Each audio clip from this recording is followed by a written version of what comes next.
आज से कई साल पहले की बात है कि मेरे घर के सामने एक एहसन नामी लड़का रहता था। मैं अपने घर की खिड़की से अक्सर एहसन को देखा करती थी।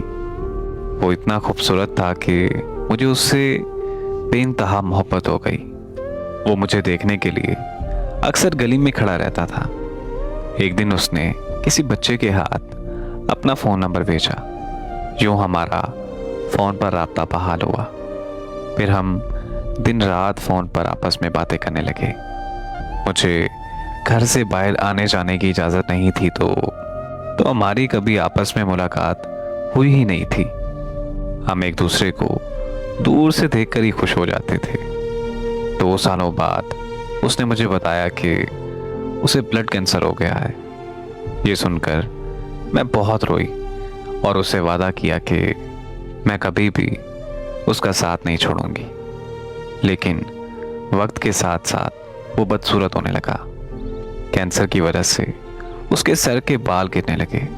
यहाँ तक कि मुझे उससे देखकर खौफ आने लगा, तो मैंने उससे बात करना बंद कर दी। फिर मेरी ज़िंदगी में फैसल नाम का एक लड़का आया। मैं फैसल से फ़ोन पर बातें करने लगी। मैं फैसल की मोहब्बत में इस कदर मगन हो चुकी थी कि एहसन तो मेरे जैसे दिलो दिमाग से ही निकल चुका था। लेकिन मैं जब भी स्कूल जाती और वापस आती तो एहसन मुझे देखने के लिए गली में बैठा होता था। जब मैं दूसरी तरफ मुंह करके गुजर जाया करती थी। और फिर एक दिन मुझे खबर मिली कि एहसन का इंतकाल हो गया है। एहसन की मौत के बाद मेरी ज़िंदगी का बुरा वक्त शुरू हो गया। मुझे फैसल ने किसी और लड़की के लिए छोड़ दिया। मोहब्बत का दर्द जाना तो मुझे एहसन का दर्द समझ आया। ये समझ आया कि एहसन मेरी वजह से किस कदर किन किन तकलीफ़ों में मुब्तला रहता था।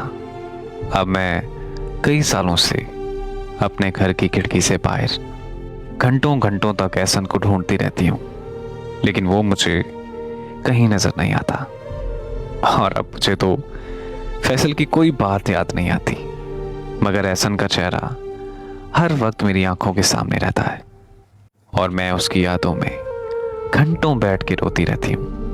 काश वो एक बार वापस आ जाए तो मैं उसके पाँव पकड़कर माफ़ी मांग लूँगी। सही कहते हैं कि इंसान की कदर तब होती है और उससे मोहब्बत तब होती है जब वो इस दुनिया से रुखसत हो जाता है।